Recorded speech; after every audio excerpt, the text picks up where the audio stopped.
Vamos a leer todo el Salmo 124.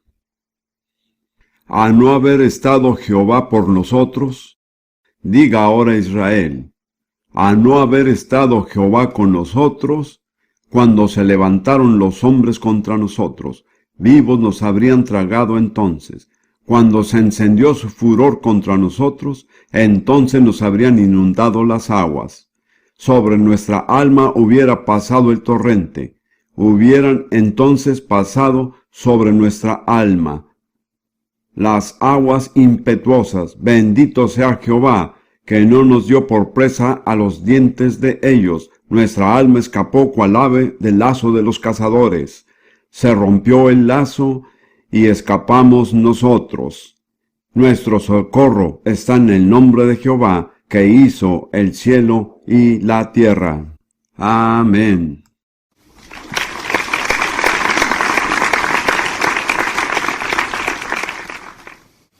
Ahora,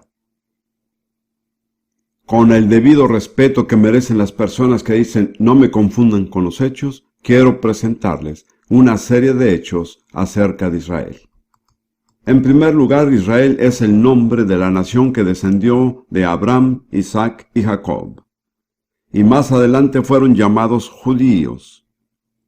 De modo que hoy día judíos e Israel son más o menos sinónimos.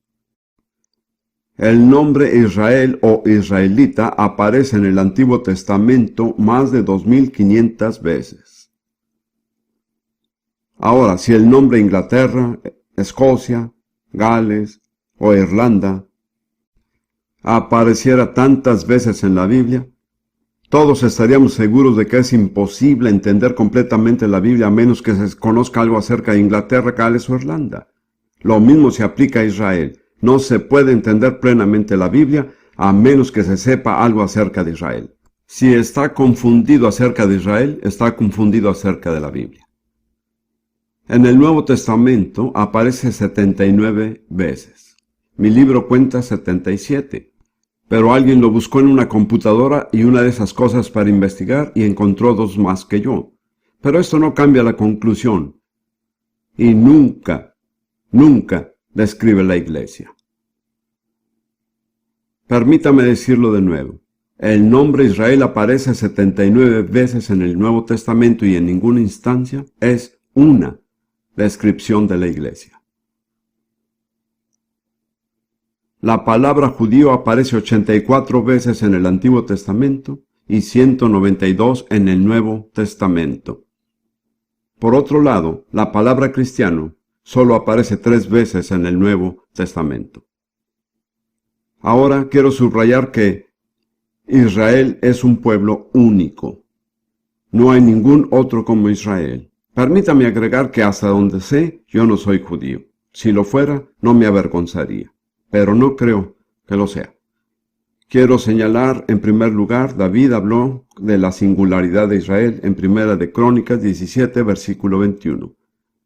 David ora al Señor y dice, ¿y qué pueblo hay en la tierra como tu pueblo Israel, cuyo Dios fuese y se redimiese un pueblo para hacerte nombre con grandezas y maravillas, echando a las naciones de delante de tu pueblo que tú rescataste de Egipto?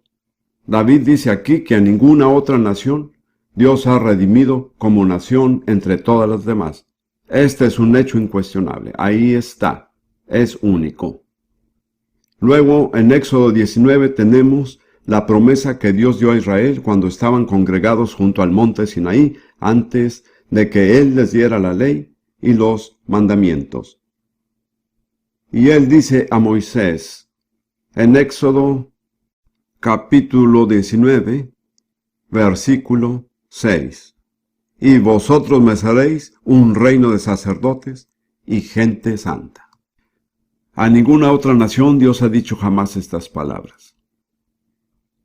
Y luego en Romanos 9, versículos 4 y 5, Pablo enumera los rasgos distintivos que se aplican solo a Israel y a los judíos.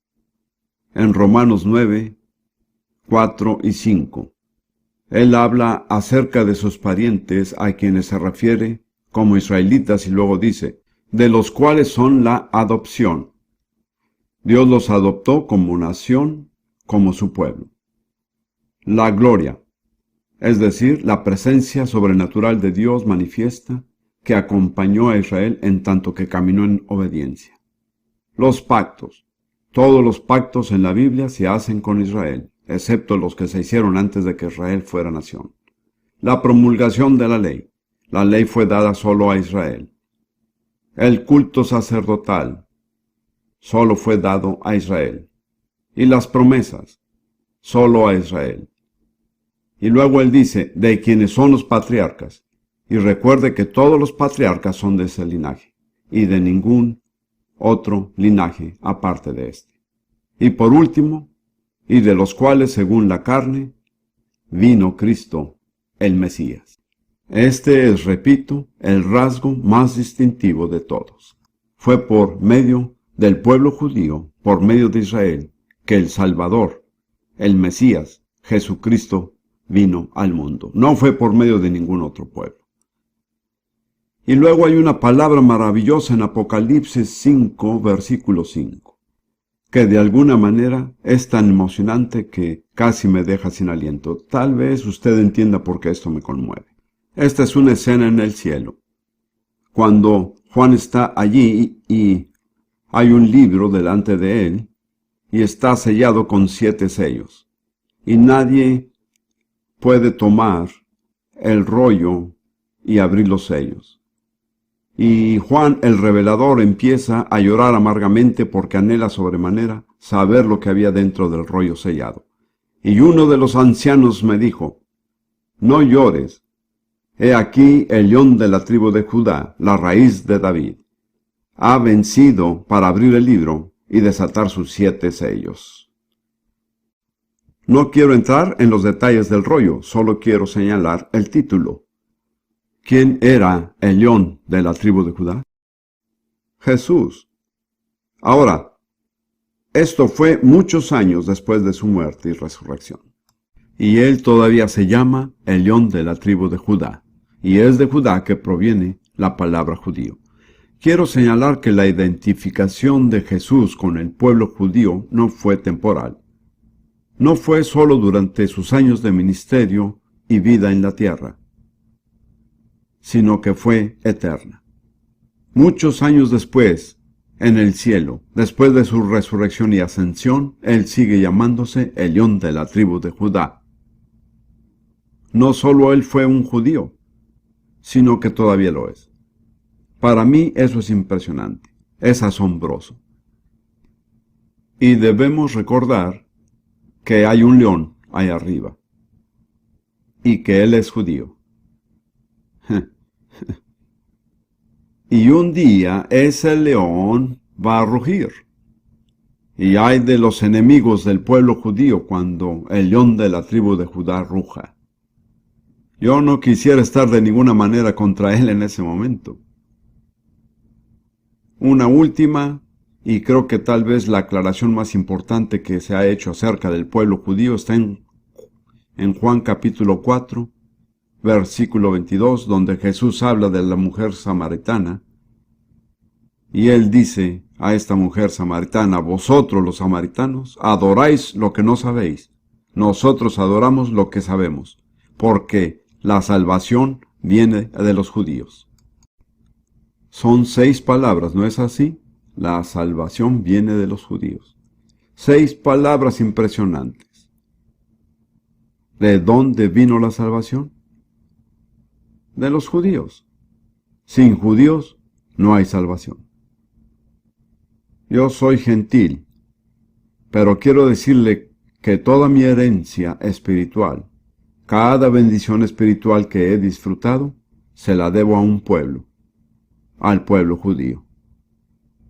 Sin ellos no hay patriarcas, no hay profetas, no hay apóstoles, no hay Biblia y no hay Salvador. ¿Cuánta salvación tendríamos usted o yo sin estas 6 palabras? La salvación viene de los judíos. Más nos vale recordarlo, queridos hermanos y hermanas. Más nos vale conducirnos como corresponde. Cada uno de nosotros que recibimos las bendiciones de Jesucristo debemos todas nuestras bendiciones espirituales a una nación, al pueblo judío.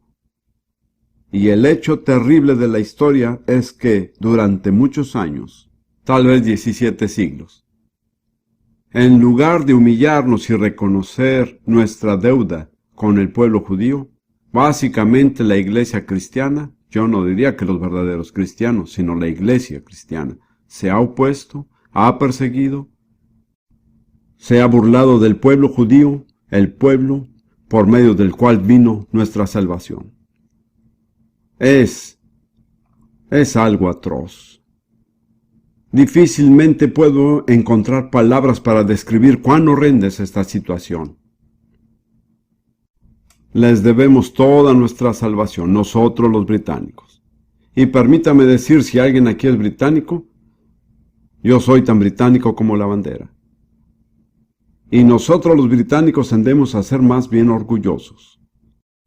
Creo que algunos de nosotros hemos olvidado que ya no tenemos un imperio. Yo era un edificador del imperio, créame. Cada miembro masculino de mi familia que he conocido era un edificador de un imperio. Un oficial del ejército que servía en la India. Necesitamos humillarnos nosotros los británicos. Tenemos que decir al pueblo judío que lo sentimos. No los hemos estimado. No todos hemos sido abiertamente antisemitas, pero ha existido una corriente de antisemitismo en esta nación. Y han existido periodos en la historia de esta nación en las que ha sido abiertamente antisemita.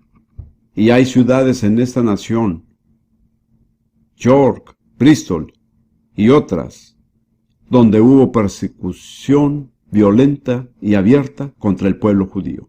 Y muchos perdieron sus vidas. Debemos humillarnos. Debemos arrepentirnos. Debemos refrescar nuestro conocimiento de la historia para ver lo que sucedió realmente. Ahora voy a mostrarle otro hecho único acerca del pueblo judío, absolutamente único. Toda su historia se ha predicho por medio de profecías. Eso no sucede con ninguna otra nación. Pero toda la historia del pueblo judío desde Abraham en adelante fue anunciada por medio de profecías en la Biblia. Y voy a presentarle un total de 17 etapas del cumplimiento de las profecías que pronostican acerca de Israel. Número 1. Y podría darle una cita bíblica para cada una de estas, pero el tiempo realmente no me lo permite. Las primeras fueron dadas a Abraham. La profecía de su esclavitud en Egipto, número 1. Número 2. Su liberación con riquezas de Egipto. Y recuerdo que a Abraham se le dijo que saldrían con muchas posesiones, habían sido esclavos y en una noche, en un periodo de 24 horas, se volvieron ricos con la riqueza de los egipcios, un hecho admirable, que había sido pronosticado. Abraham predijo que poseerían la tierra de Canaán, número 3. Y luego seguimos con Deuteronomio y otros libros. Número 4. Que se volverían a la idolatría en la tierra prometida. Fue predicho claramente y definitivamente se cumplió. Número 5. Que Dios establecería un centro de adoración en Jerusalén. Número 6. Que el reino del norte, llamado Israel, sería llevado cautivo a Asiria.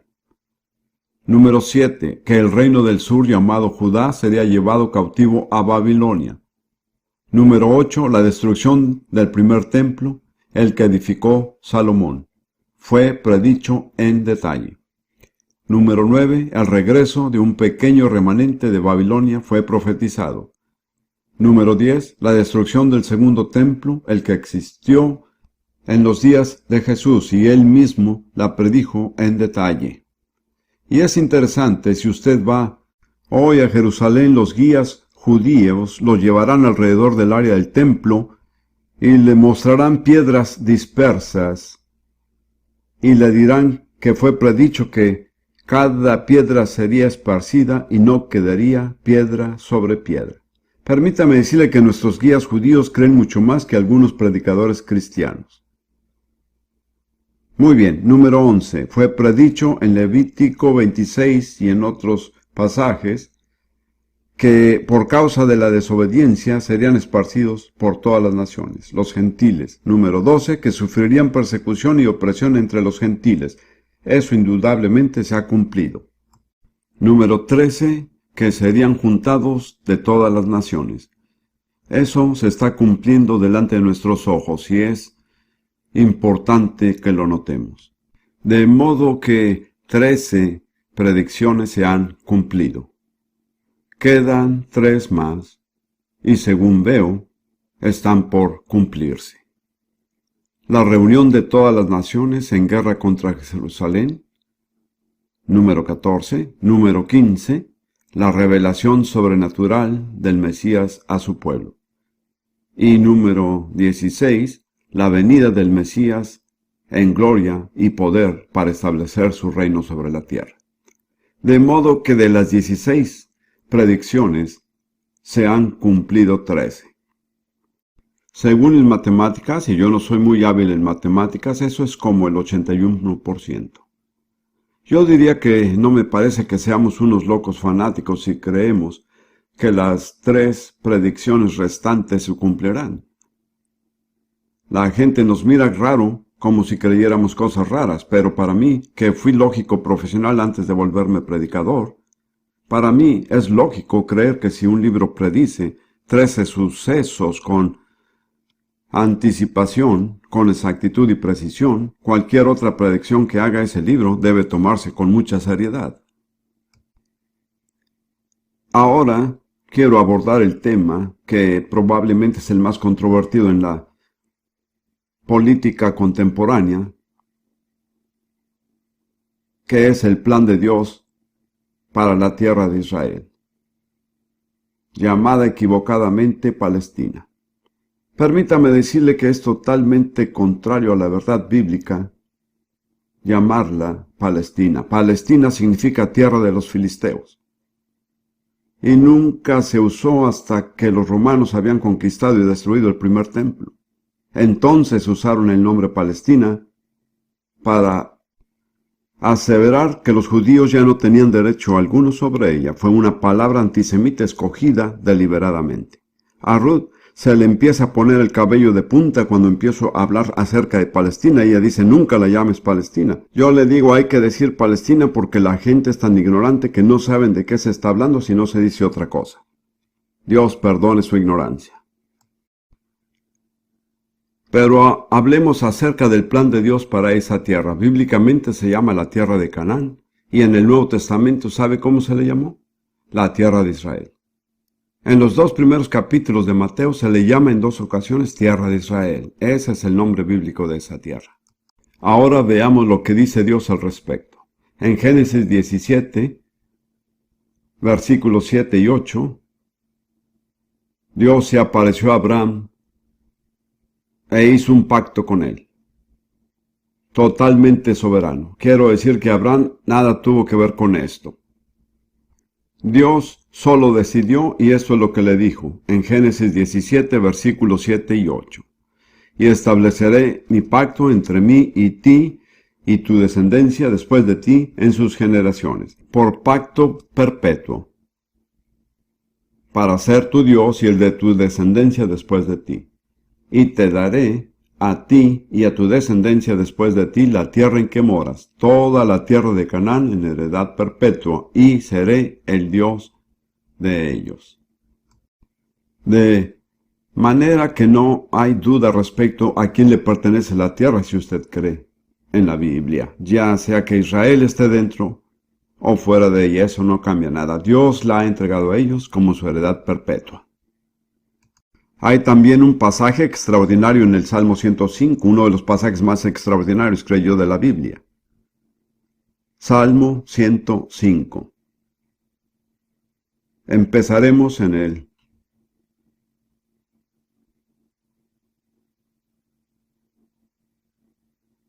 versículo 7. Es interesante en mi Biblia porque llego al final de la página y luego tengo que voltear la página para encontrar lo que dice el siguiente versículo, y es un punto decisivo. Esta es una declaración acerca del plan de Dios para una tierra. Y en ella usa más palabras para describir el compromiso total de Dios que cualquier otro pasaje de la Biblia que yo conozca. Salmo 105, versículo 7. Él es Jehová nuestro Dios. En toda la tierra están sus juicios. En otras palabras, lo que Dios decreta tiene validez en todo lugar sobre la tierra. Se acordó para siempre de su pacto, de la palabra que mandó para 1000 generaciones, la cual concertó con Abraham, y de su juramento a Isaac, la estableció a Jacob por decreto, a Israel por pacto sempiterno.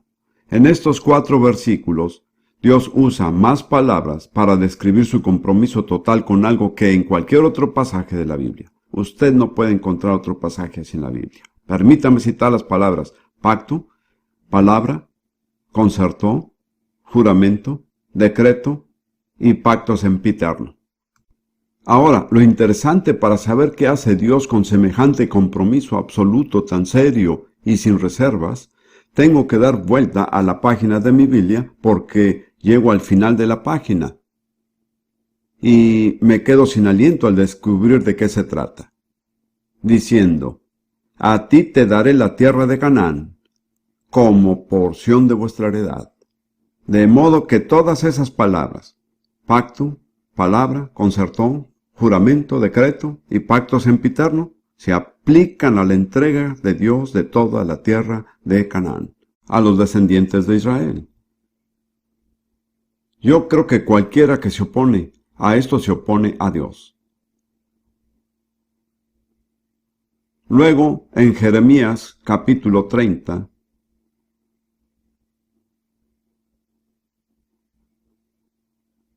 encontramos la profecía, una de un sinnúmero de pasajes que predicen el regreso del pueblo judío a su heredad en los últimos días.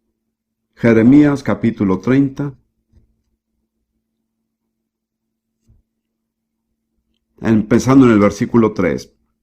Porque he aquí vienen días, dice Jehová, en que haré volver a los cautivos de mi pueblo Israel y Judá, ha dicho Jehová, y los traeré a la tierra que di a sus padres, y la disfrutarán. Creo que cualquier persona con un conocimiento básico de la Biblia sabe cuál es la tierra que Dios dio a Abraham y a sus descendientes. La tierra de Canaán, la tierra de Israel y la tierra que llamamos hoy la Tierra Santa. Dios dice, llegará el tiempo en que traeré de vuelta a los descendientes de Israel y de Judá de su cautividad, a la tierra que di a sus padres.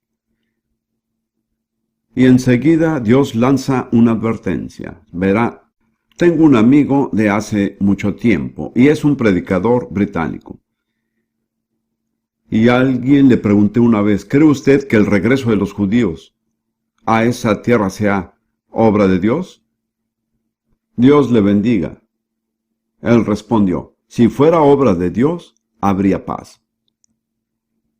Él no conoce su Biblia. Ahora, eso es lo que Dios dice acerca del regreso de los judíos a esa tierra. Porque así ha dicho Jehová, hemos oído voz de temblor, de espanto y no de paz. Inquirid ahora y mirad si el varón da a luz, porque he visto que todo hombre tenía las manos sobre sus lomos como mujer que está de parto y se han vuelto pálidos todos los rostros. Esa es una descripción de tremendo terror, opresión, oposición. Ah, cuán grande es aquel día, tanto que no hay otro semejante a él, tiempo de angustia para Jacob, pero de ella será librado. Así que el regreso del pueblo judío a la tierra no va a producir paz inmediatamente. Por el contrario, va a culminar en un tiempo de disturbios como nunca han experimentado antes. Pero la promesa es que ellos no pasarán por esto, sino que saldrán de esto. Y luego, si mira las últimas palabras de Jeremías capítulo 30, Es una especie de resumen breve que dice, en el fin de los días entenderéis. De modo que esta es una profecía de la restauración del pueblo judío a su propia tierra en los últimos días. Y la profecía dice, no habrá paz inmediata. Por lo contrario, el conflicto va a empeorar y está empeorando, y seguirá empeorando. Ahora, quiero pasar a uno de los capítulos de la Biblia más emocionantes para mí, y es Ezequiel capítulo 36. He aquí una descripción paso a paso del regreso del pueblo judío a su propia tierra.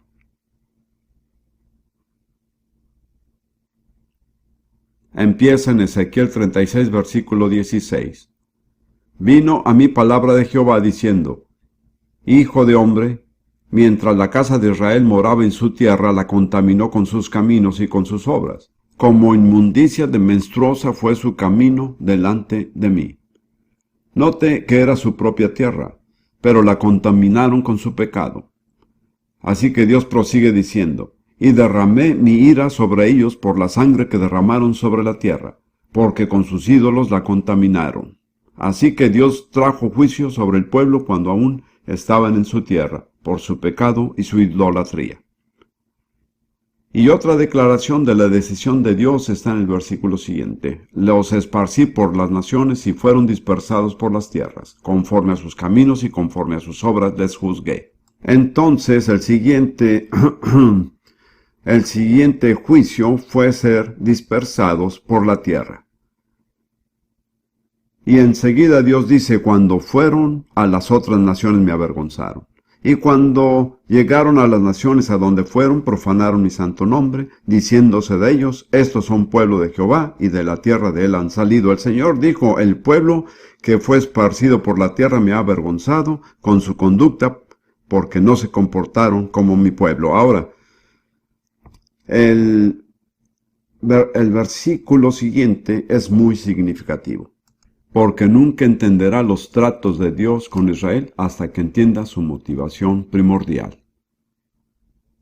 Versículo 21, pero he tenido dolor al ver mi santo nombre profanado por la casa de Israel entre las naciones a donde fueron. Dios no lo hace por el pueblo judío, lo hace por causa de su nombre. Si usted no comprende esto, no podrá entender los acontecimientos de la historia. Dios ha intervenido por la gloria de su nombre. Ahora, Dios dice, esa es la manera como los trataré. Es muy interesante y sencillo. Es una descripción paso a paso de la restauración del pueblo judío a su tierra y a su Dios. Tal vez usted diga, Dios, ¿por qué lo hiciste así? Deberían primero arrepentirse y luego regresar a la tierra. Bueno, usted tendrá que discutir eso con Dios, porque Dios dice que no va a suceder de esa manera. Ellos van a regresar a la tierra y luego arrepentirse. Muchos cristianos dicen, yo podría creer en la restauración del pueblo judío si ellos se arrepintieran y reconocieran a Jesús como su Mesías. Usted tendrá también que discutir eso con Dios, porque Dios lo ha organizado de otra manera. Él dice en el versículo 22, por tanto di a la casa de Israel, así ha dicho Jehová el Señor. No lo hago por vosotros, oh casa de Israel, sino por causa de mi santo nombre, el cual profanasteis vosotros entre las naciones a donde habéis llegado. Y santificaré mi grande nombre profanado entre las naciones, el cual profanasteis vosotros en medio de ellas, y sabrán las naciones que yo soy Jehová, dice Jehová el Señor, cuando sea santificado en vosotros delante de sus ojos. Voy a reclamar la gloria de mi nombre, por lo que hago por ustedes y en ustedes. Y luego continúa con algunos pasos sencillos que se están cumpliendo con exactitud en nuestros días. El siguiente paso, versículo 24, y os tomaré de las naciones y os recogeré de todas las tierras y os traeré a vuestro país. ¿A cuál país? A su propia tierra, estuvieran o no en ella. Siempre ha sido su tierra, porque Dios se las dio por un pacto sempiterno. Pero han estado fuera de ella. Sin embargo, Él dice ahora, Dios dice, os tomaré de las naciones y os recogeré de todas las tierras y os traeré a vuestro país. Fui estudiante de la Universidad Hebrea de Jerusalén. Me senté en una clase con unas 30 personas que venían por lo menos de 10 países diferentes. Se estima que en total los judíos han sido reunidos de entre más de 100 naciones de la tierra. Así es. Durante este siglo.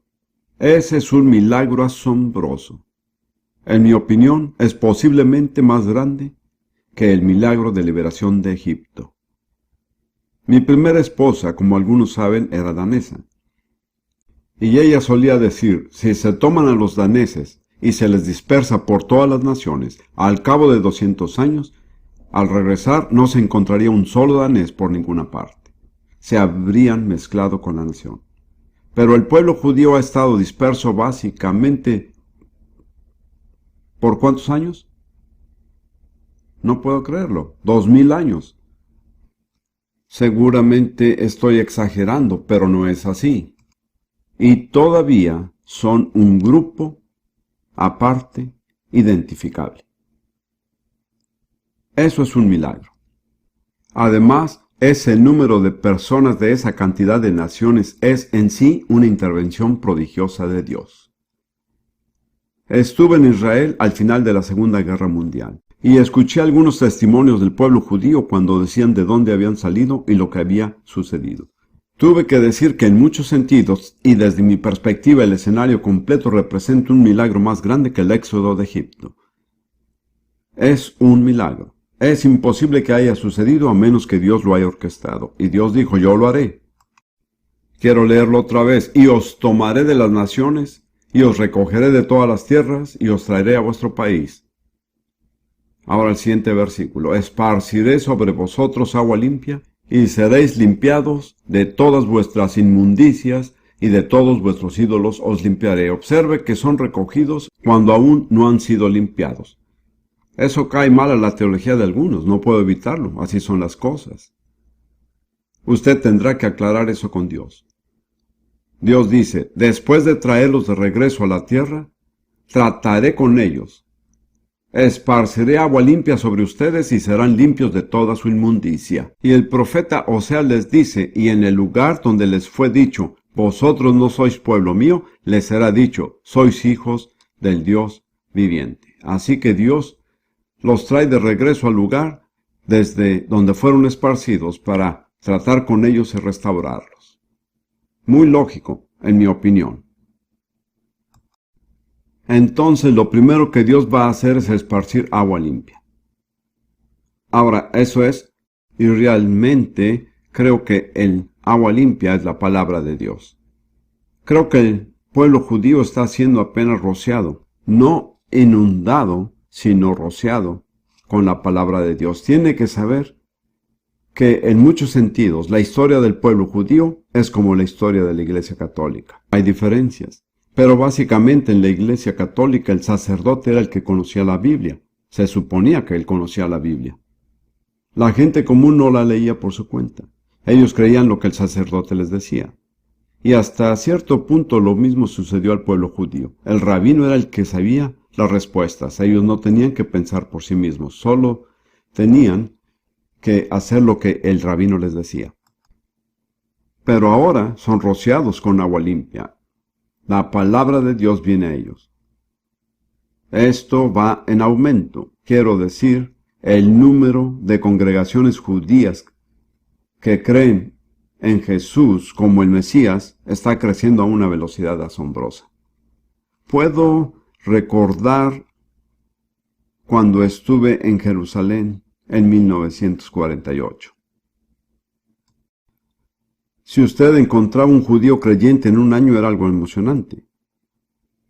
Ahora, cada vez que se da vuelta hay un nuevo creyente judío. No recuerdo cuántas congregaciones que hablan hebreo hay en Jerusalén. ¿Cuántas son? ¿Como unas 18? 18 congregaciones de habla hebrea en Jerusalén. Eso ha sucedido en los últimos años. Dios está esparciendo agua sobre ellos, el agua limpia de la palabra de Dios. Luego él dice en el versículo siguiente, Os daré un corazón nuevo y pondré un espíritu nuevo dentro de vosotros y quitaré de vuestra carne el corazón de piedra y os daré un corazón de carne. Entonces, durante los siglos de la dispersión, el pueblo judío tuvo un corazón de piedra. El juicio de Dios. Un corazón de piedra no puede responder al Espíritu Santo. Ellos eran incapaces de responder. Ellos eran siempre las excepciones. Ahora Dios está quitando el corazón de piedra y les está dando un corazón de carne. Y uno de los cambios emocionantes ocurre en su actitud hacia Yeshua, hacia Jesús. Recuerdo en 1947 o 1948, cuando hablaba como un judío y dije, yo creo que Jesús es el Mesías. Y él se dio vuelta y escupió en el suelo. Esa fue su reacción al nombre de Jesús. Un profesor de religión de la Universidad Hebrea de Jerusalén hizo este comentario hace años. Él dijo, hace un tiempo todos mis estudiantes querían saber acerca de argumentos teológicos. Ahora lo único que quieren saber es acerca de Jesús. Como ve, hay un cambio, viene un cambio muy significativo. Dios dijo que vendría. Os daré un corazón nuevo y pondré un espíritu nuevo dentro de vosotros y quitaré de vuestra carne el corazón de piedra y os daré un corazón de carne. Y pondré dentro de vosotros mi espíritu y haré que andéis en mis estatutos y guardéis mis preceptos y los pongáis por obra. Luego Dios dice, no solo pondré un espíritu nuevo en ustedes, sino que pondré mi espíritu en ustedes. Para mí ese es el bautismo del Espíritu Santo. Después Dios dice, ahora podrán guardar mis mandamientos. ¿Cuántos saben que sin el Espíritu Santo no pueden cumplirse los mandamientos de Dios? Recuerdo siendo niño en Eton en 1932, cuando me confirmé. ¿Saben lo que es confirmarse? De hecho, en realidad yo no quería confirmarme. Pregunté a mi padre por qué debía confirmarme y mi padre prestaba su servicio en la India en ese momento. Él me escribió diciendo, todos los niños de tu edad se confirman, tú vas a confirmarte. Entonces me confirmé. Pues bien, antes de confirmarme era un pecador y después de confirmarme era un pecador confirmado.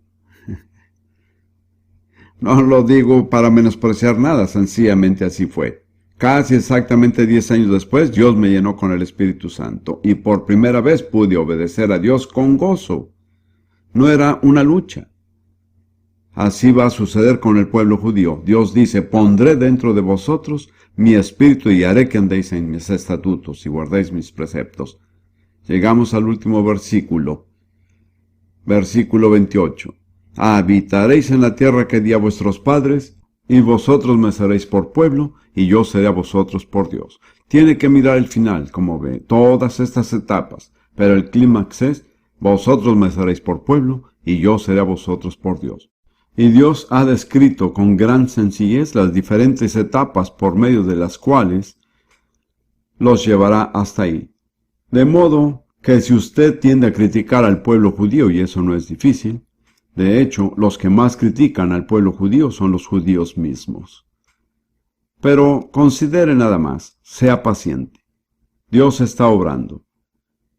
Él está haciendo algo. Él ha trazado con siglos de anticipación la forma como iba a tratar con ellos. Lo está haciendo paso a paso. Se está cumpliendo delante de nuestros ojos. Al menos para mí es emocionante. Y si yo puedo emocionarme, casi cualquiera podría emocionarse. Ahora, eso no solo es verdad. Era verdad, pero ya he cambiado mucho. Ahora quiero llevarlo a leer este pasaje en hebreo, entre el versículo 23 de Ezequiel 36 y el versículo 30. Dios habla en primera persona de lo que Él hará 18 veces. ¿Lo comprende? Estamos frente a un Dios soberano. No estamos frente a un Dios que necesita nuestra aprobación o que no sepa lo que va a hacer. Él ya tiene todo decidido. Y dice lo que hará 18 veces. Santificaré, tomaré, recogeré, esparciré. ¿Cree usted en la soberanía de Dios? Yo definitivamente sí. Eso no me hace un calvinista, pero mi definición de la soberanía de Dios es esta. Dios hace lo que Él quiere, como lo quiere, cuando lo quiere. Y a nadie le pide permiso. Ni siquiera a mí. Algunas personas piensan que Dios necesita su permiso antes de Él hacer algo, pero no es así. Ahora, todo esto tiene una aplicación muy importante para usted y para mí y para otros muchos. Si busca Isaías capítulo 11, Dios dice cuán importante debe ser la restauración de Israel para las otras naciones.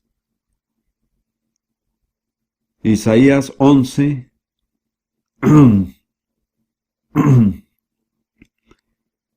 versículos 11 y 12. Asimismo acontecerá en aquel tiempo, y en Isaías y otros profetas, aquel tiempo es por lo general el tiempo final. No siempre, pero usualmente, que Jehová alzará otra vez su mano para recobrar el remanente de su pueblo, que aún puede en Asiria, Egipto, Patros, Etiopía, Elam, Sinar y Amad, y en las costas del mar. Así profetiza Isaías que habrá una segunda reunión. Este es un hecho extraordinario acerca de la Biblia porque la primera reunión todavía no ha tenido lugar, pero Dios mira más allá de eso. La primera reunión fue una reunión parcial y breve después del cautiverio babilónico.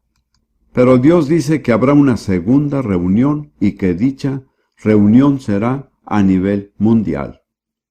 No solo en las pocas áreas en las cuales los judíos fueron dispersados en el cautiverio babilónico, sino que será en todo el mundo.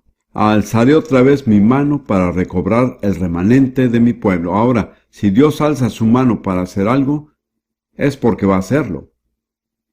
Ay del que se interponga en su camino. Esta es para mí una descripción muy gráfica. ¿Cuál es su significado?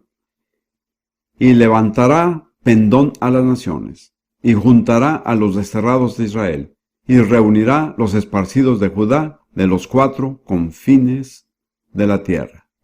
Observe que esta será una reunión mundial. La reunión de Babilonia fue parcial, limitada a ciertas áreas. Esta es mundial y se ha venido cumpliendo con exactitud. El pueblo judío que ha sido reunido proviene de más de 100 naciones. No puede encontrar una sola zona de la tierra de la cual el pueblo judío no haya sido reunido. Pero todo fue profetizado antes de la primera dispersión y de la primera reunión. Y luego Dios dice, y esto se ha vuelto muy real para mí, y levantará pendón a las naciones y juntará los desterrados de Israel. Las naciones son las otras naciones, los gentiles. Entonces la reunión de Israel en su propia tierra es el pendón de Dios para las naciones. Nos conviene prestar atención. Ahora, ¿qué es un pendón? Esta es mi definición simple. Un pendón es por lo general alguna clase de bandera o algo parecido que se pone en una base para levantarlo y hacerlo visible a gran distancia. Y suele tener algunas palabras sencillas impresas. Así entiendo yo la reunión del pueblo judío. Es el pendón de Dios levantado para que todas las naciones lo vean. Y todas las naciones lo ven porque es imposible mirar el periódico durante una semana sin encontrar noticias de Israel. Es asombroso cuando vemos que es una nación de menos de 6 millones de habitantes con una diminuta franja de territorio. Y aparecen las noticias semana tras semana tras semana. ¿Por qué? Porque es el pendón de Dios, que Él quiere que todas las naciones lo vean. Está levantado. ¿Qué palabras hay en el pendón? Ahora, esa es mi propia interpretación personal. Pero para mí eso es lo que Dios dice por medio de este pendón. Dios guarda sus pactos. ¿Hace cuántos años? Hace aproximadamente 3000 años Dios hizo un pacto con Abraham. Él dijo, a ti daré esta tierra y a tu descendencia. La mayoría de las personas lo han olvidado. La mayoría de los israelitas lo han olvidado. La gente pensó que había quedado sepultado. Hay una persona que nunca lo olvidó: Dios. Él dijo: yo guardo mi pacto. Cuán importante es para nosotros saberlo. Dios guarda sus pactos. Es muy importante para nosotros los cristianos porque nuestra relación con Dios se basa en el pacto que fue hecho por medio de la sangre de Jesús. Si Dios pudiera romper su pacto con Israel, ¿por qué no rompería su pacto con la iglesia? Pero Él no lo hará. Él no es de los que incumplen pactos. Él hizo un pacto y Él va a guardar de ese pacto. Y esas son buenas noticias, es emocionante. Recuerdo que estábamos en Jerusalén, mi primera esposa y yo y nuestra familia, el 29 de noviembre de 1947, cuando las Naciones Unidas votaron para dividir esta pequeña franja de territorio y dar a Israel una pequeña parte. Y abajo, en el centro de Jerusalén, estaban los jóvenes judíos, los niños, las niñas, con manos entrelazadas danzando alrededor de la plaza de Sión, casi toda la noche. ¿Por qué estaban tan emocionados? Porque Dios estaba guardando su pacto. ¡Oh, qué maravilloso es Él!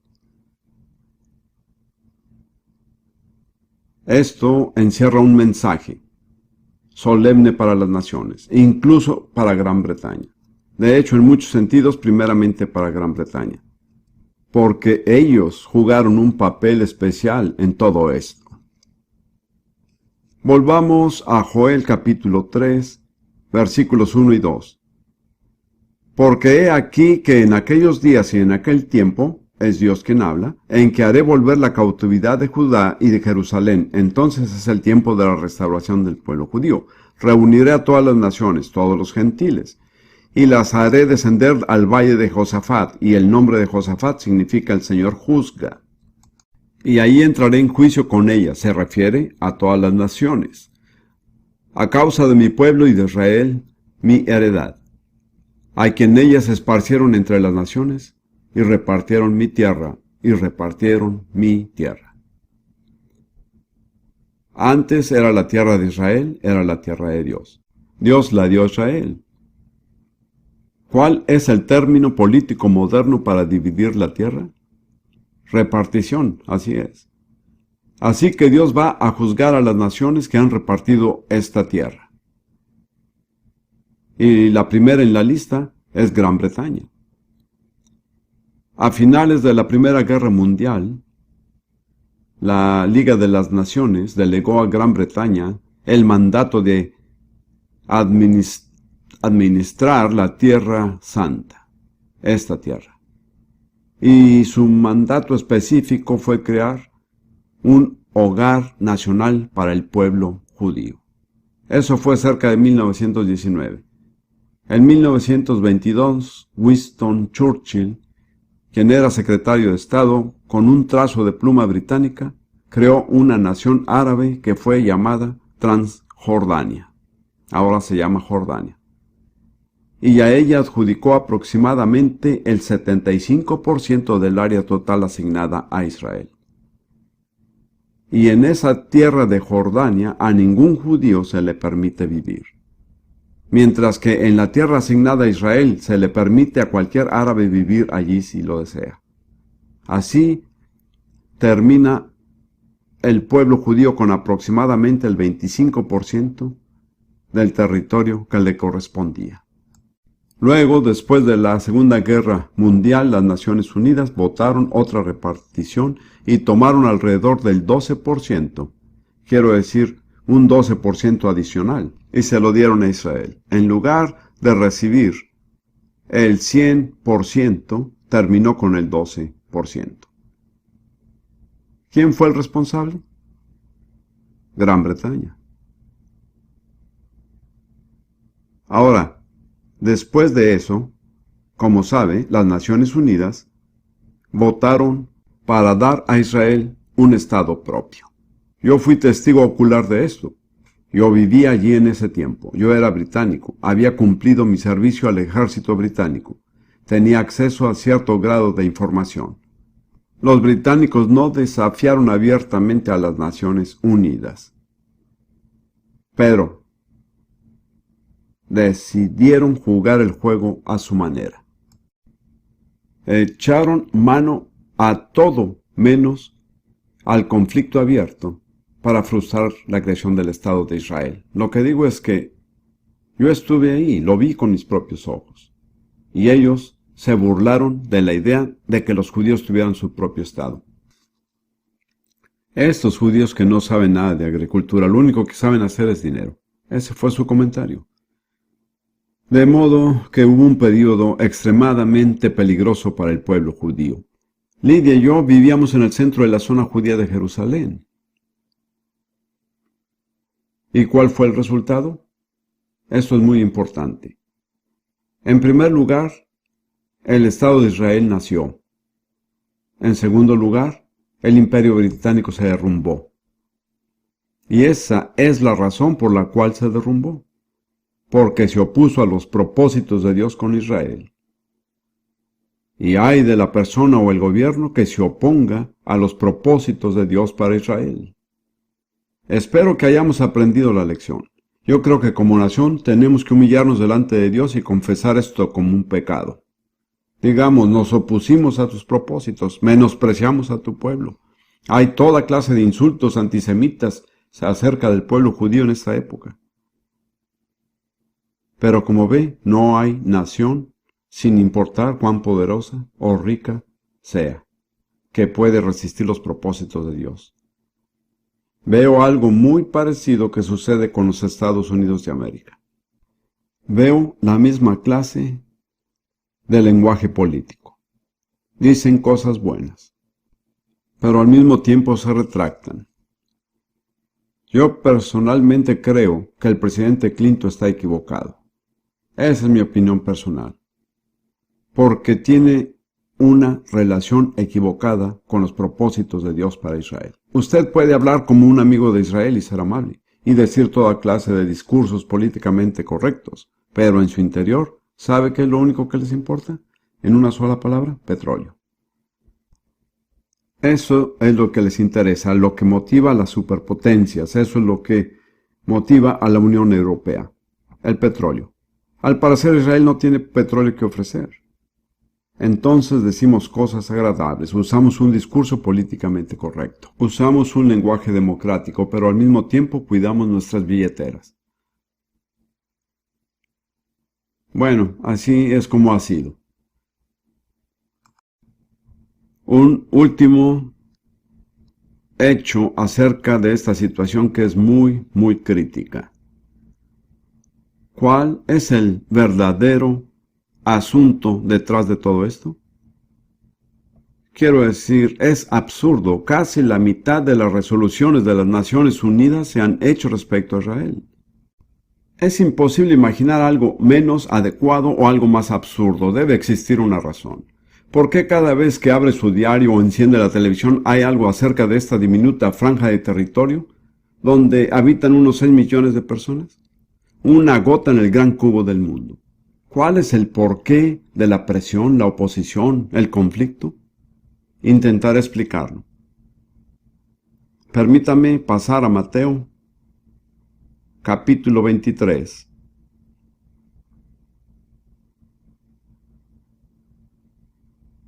Las últimas palabras del capítulo. Palabras muy tristes. Versículos 37, 38 y 39. Aquí Jesús se despide de Jerusalén. Es una despedida muy trágica y triste. Jerusalén, Jerusalén, que matas a los profetas y apedreas a los que te son enviados.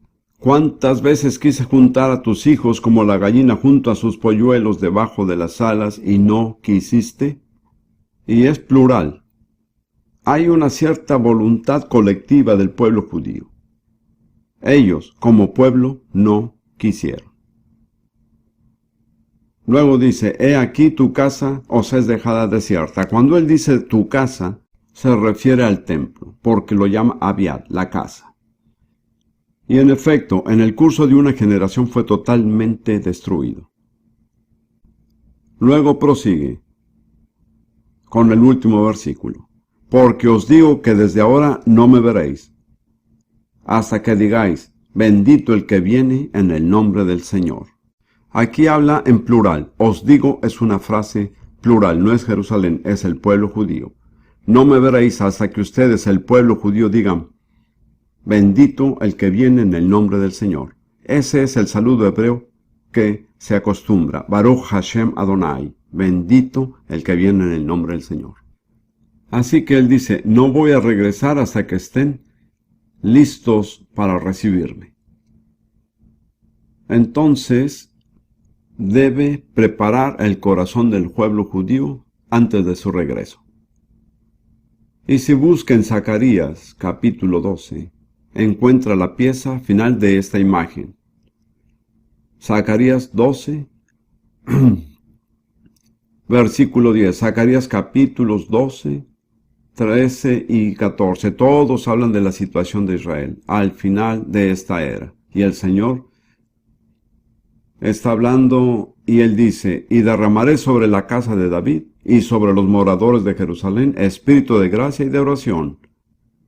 Observe que no se puede suplicar a Dios a menos que Dios le dé el espíritu de gracia. Cuando Él le da el espíritu de gracia, usted puede responder con oración.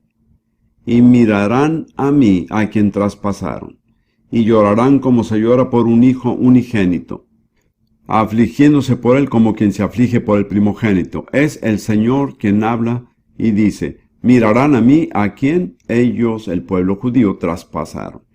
Es la afirmación más asombrosa que ellos pueden leer sin saber lo que significa. Porque es la afirmación más clara en todas las Escrituras de que ellos crucificarán al Señor. Mirarán a mí a quien traspasaron. Y luego dice, y llorarán como se llora al hijo unigénito, afligiéndose por él como quien se aflige por el primogénito. De modo que habrá una revelación de Jesús a su propio pueblo, el pueblo judío, por el Espíritu Santo, como quien es realmente. Y entonces habrá tal llanto como nunca se ha experimentado en la historia de Israel. Por primera vez se darán cuenta, crucificamos a nuestro Mesías, rechazamos a nuestro Dios. Y continúa. En aquel día habrá gran llanto en Jerusalén, como el llanto de Adadrimón en el valle de Megiddo, y la tierra lamentará, cada linaje aparte, los descendientes de la casa de David por sí. Quiero que vea, si junta Mateo y Zacarías, antes de que el Señor regrese, algunas cosas tienen que cumplirse.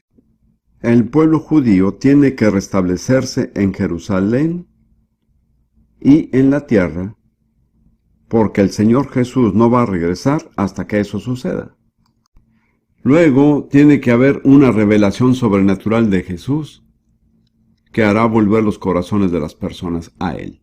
Ahora, ¿qué cree usted que Satanás, el Dios de esta era, teme más que nada? ¿Qué es lo único que le molesta? ¿Que lo molesta sobremanera? Yo diría que el regreso de Jesús. Porque solo hasta que Jesús regrese, Él puede perder muchas batallas, pero nunca perderá la guerra. Puede perder muchas almas, pero sigue siendo el Dios de esta era. Eso no cambiará hasta que Jesús regrese en persona. ¿Qué teme el diablo más que nada? El regreso de Jesús. ¿A qué se opone con todas sus fuerzas? A todo aquello que prepare el camino para el regreso de Jesús. El pueblo judío tiene que estar en Jerusalén como su ciudad, y ellos tienen que estar ocupando la tierra antes de que Jesús regrese. Así es. Esto es lo que está detrás de todo el alboroto y el escándalo. Satanás está haciendo todo lo posible por evitar que se organice el escenario que traerá de vuelta al Señor. Y ahí es donde las naciones están involucradas. Porque Él va a juntar a todas las naciones y va a juzgarlas conforme han respondido a su concesión de toda la tierra de Israel. ¿No es asombroso? también es aterrador. Yo oro por esta nación, la Gran Bretaña, que no se ponga del lado equivocado. No puedo garantizarlo, pero oro por esto. Como verá, es trágico porque en cierta forma el pueblo británico, los cristianos británicos, abrieron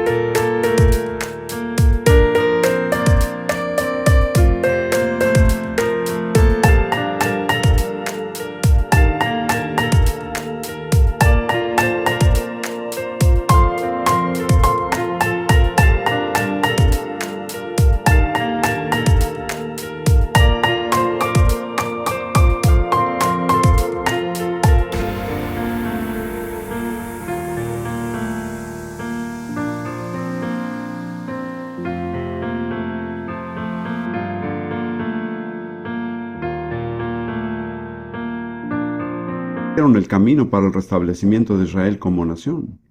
Tal vez no sea consciente de esto, pero a finales del siglo pasado hubo un grupo pequeño pero muy influyente de cristianos británicos que oraron, actuaron y trabajaron a favor de la restauración del pueblo judío en su tierra. Los primeros sionistas no fueron judíos, fueron británicos. Y durante ese período, Dios bendijo grandemente a Gran Bretaña.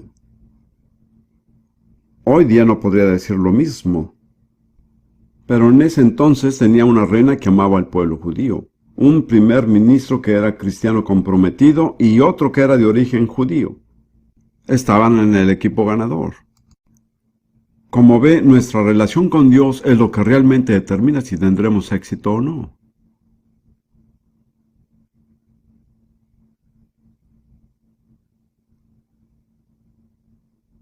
Ruth y yo adoramos en una iglesia en Jerusalén que según creo fue fundada en 1840, la primera iglesia protestante en Medio Oriente. Es el producto de los esfuerzos, las ofrendas y las oraciones de los sionistas británicos. Y su propósito era tener preparado un lugar de testimonio para el pueblo judío cuando ellos regresaran.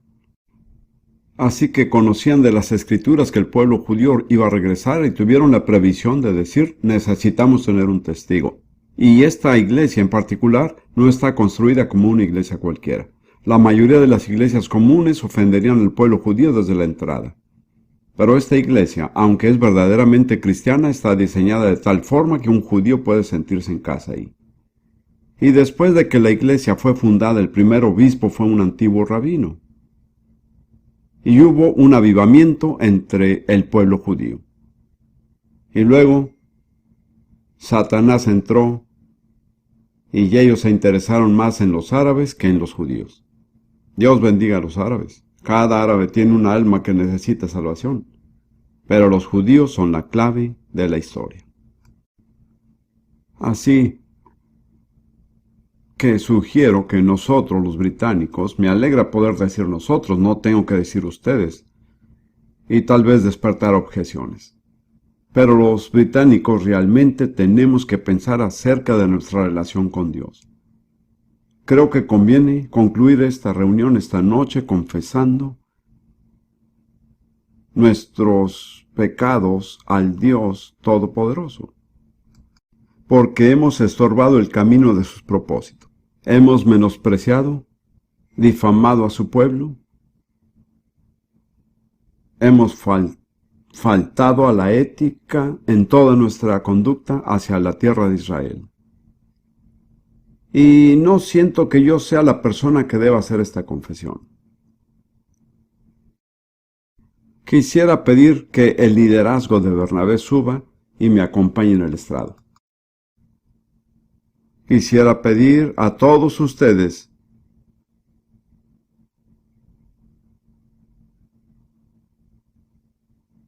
que son verdaderos británicos, que creen en el Señor, y que le den la importancia de vida a este momento porque puede realmente ayudar a cambiar el destino de Israel y el de Gran Bretaña.